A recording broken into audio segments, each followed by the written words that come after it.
jeans intentionally today because at First United Methodist Church of Stewart, we want everyone to feel welcome, to come as they are, to worship God here. And frankly, God doesn't really care too much about the clothes we are wearing, although the staff here does ask that you do wear some clothing. But more, he is concerned with our spiritual clothing, that we have love in our hearts and that we are engaged in his mission. Now, over the past several weeks, we've been focusing on a series called September Serve. And many people here have been doing a fantastic job in going out to the community and engaging them through acts of service and love. We've gone to the Amore Dementia Care Facility, House of Hope. We've gone to the United Way. We've done the Treasure Coast Food Bank. And we've even served God right here through our own mission house and Manna Kitchen. And I think we've done a really fantastic job with that. But you know what? September Serve for me has been a great reminder about what God requires of us. That if we're to be a follower of Christ, we must actually get up, move, and follow him to where he is leading. Now, if you're joining us today for the first time, don't fret. I offer to you at no extra charge this quick recap of September Serve. In week number 1, Pastor Jeff told us that Christ followers serve people. He showed us through Scripture that we're to have a right attitude when we do this. Namely, that we serve others without expecting anything in return. We do it simply because we want to glorify God. He also showed us that church is not primarily about us getting fed. It's about us getting together here to be rejuvenated through the Word, through worship. But then you got to hear this. It's about us going out into the community to feed others. We learned that if our Christian experience is solely about this hour that we come together here on a Sunday, we might consider what Pastor Jeff talked about in week number 2. And to help illustrate that point, I want to introduce you to a product that was announced between the time Pastor Jeff preached his message and today. And that is the Apple Watch Series 4. Has anyone ever heard of an Apple Watch? Anyone have an Apple Watch? Well, this newest version is quite a revolutionary piece of technology. It's got so many sensors in this thing that it can tell you when your heart rate is elevated too high, when it's dangerously low. It could even tell you, which I guess it doesn't have to tell you, but if you slip and fall, you know you've fallen. But it will say, hey, are you okay? And if you say, yes, I'm fine. You see, I fell, but I'm okay. But if you don't answer, it will do something for you, and that is contact 911 and give them your location to where you are to send help. Something cool that this thing also does, which no other smartwatch out there does, is if you put your finger on the crown of this thing, it will take an electrocardiogram now right from your wrist.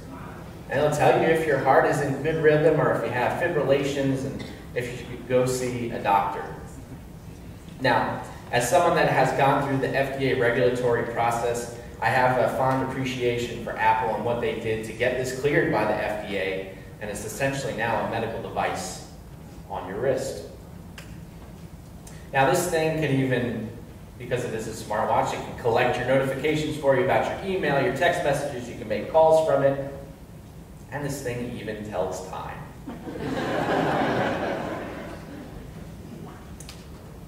In a like manner, Pastor Jeff showed us in James chapter 2 that we can reflect on the words in this passage and kind of gauge our spiritual health. The passage says that faith without works is what? Dead, right? So if we reflect on that and we consider our life and our faith, whether it's producing good works in love, or if it's kind of ramping down, or if we're just not doing it anymore, we can gauge our spiritual health and see where we might need to improve. The last week he also asked us a very profound question. And that was, how would people rate your service as a Christian? Are you going out of your way to go above and beyond for the people that are in need amongst us, like the Good Samaritan that he pointed out? How do people think we as a church are doing? Are we serving those that are poor, that are lost, even those that are imprisoned? Do they know that we love them and that we want to help them transcend their current circumstances? This was a very profound question indeed, and I hope that if you haven't done so already, that you will reflect on that. Now, in preparing for today's message, I spent some time trying to understand, why is it that people in the church are sometimes hesitant to serve? It seems like a no-brainer thing to do when you hear a good message, or you open the Bible and you read the words for yourself. But when the rubber meets the road, or when the opportunity is presented to us, why is it that we hesitate? As part of this research, since I'm a numbers guy and a recovering engineer, I did what any other good nerd would do. Next to my open Bible, I have my computer in the office, and I opened up Microsoft Excel, opened up a spreadsheet of digital goodness, and did some math. Now, the math I did was not hard. What I did was I took 7 days in a week and multiplied that by the number of hours that we have each day. And took a look at, if we just come to church for 1 hour out of that week, that's represented by that little orange slice up there. That's less than 1% of our time. Now, I thought that was not fair because we do sleep, so I did the math again, took out the number of hours, let's say 8 hours a night for sleep, and we see that still, even if we invest another hour, so 2 hours in the week, still, over 98% of our time we're leaving on the table when we can be serving God. Now, why is that? Why do Christians do this? Now, I went through some surveys to try to gather some answers, and I saw a recurring theme. And I put together kind of a top 5, if you will, of why this is happening, I think. Number 5 was, people like to say, I've already put in my time. I'm in a new season of life. Heard that a lot. Number 4, I'm waiting for God to show me the right opportunity. Now, I don't know if they're waiting for the clouds to part, the skies to open, and God reaches down and says, hey, you, I need you to serve in children's ministry or youth ministry or an usher, greeter, whatever the case might be. Number 3 is, God can't use a person like me. Maybe we think we're too old or too young, that we don't have the gifts. These are precisely the same excuses that some of the most notable people in the Bible gave to God. And he used them. Number 2 is, ooh, that hurts. This is what the ministers get paid for. While true, we do need everyone to partake.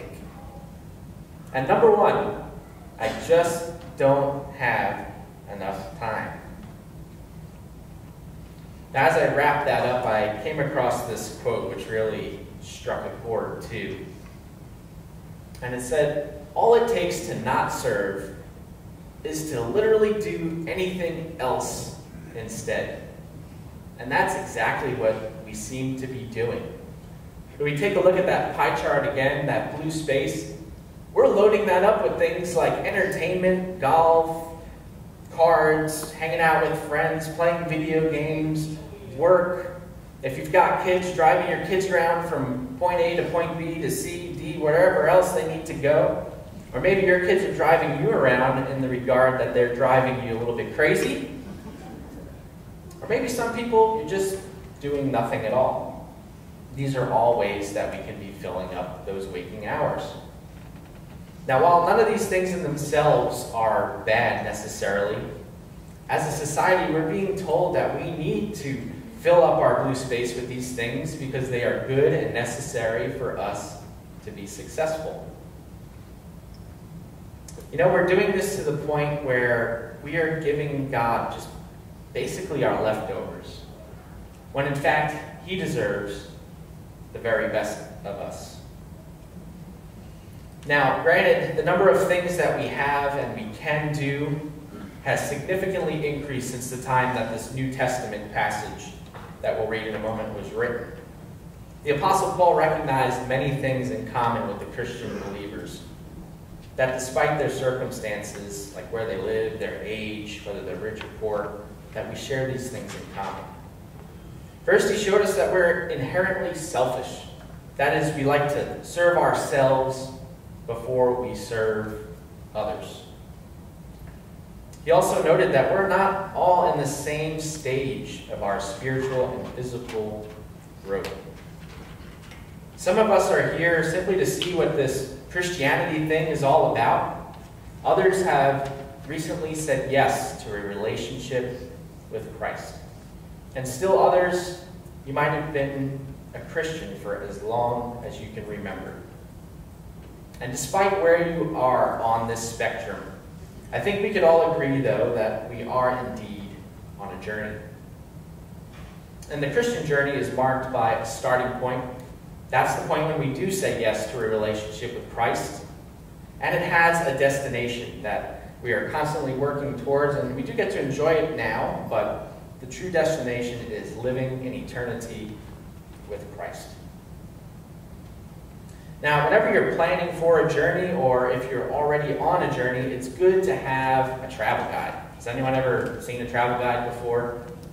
Yeah, there's a bunch of them out there. They're good if you want to go somewhere and see what all the things to do there are, where to eat, maybe learn some of the hidden secrets of the area. It's great to have. Now, I came across some of these. This one is about all of the lighthouses in Michigan. Over 116 or so. I didn't know that there were that many lighthouses in Michigan. Anyone from Michigan in here? Yeah? Okay. Very good. I don't think we had any in the 8 o'clock service, but good on you. If you want to go visit some lighthouses, that's a great place to go.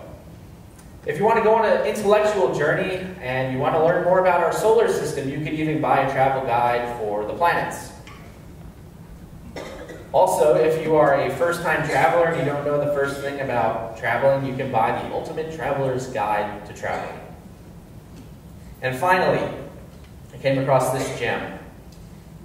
A Traveler's Guide to Staying Paleo, or whatever, insert the latest diet, keto, on the road or in the air. And I imagine that this is a one-page book, that when you open it up to that page, it says, sorry, but you're going to starve. Now, the Traveler's Guide that we have for us, of course, is our Bible. Today's passage from Paul's letter to the Romans, we'll see that this journey of faith is not like that of people that are sitting or standing on a people mover. So when you become a Christian, you say yes, that you want God to be the leader of your life. You don't just sit there and wait until you get into eternity. It's not passive.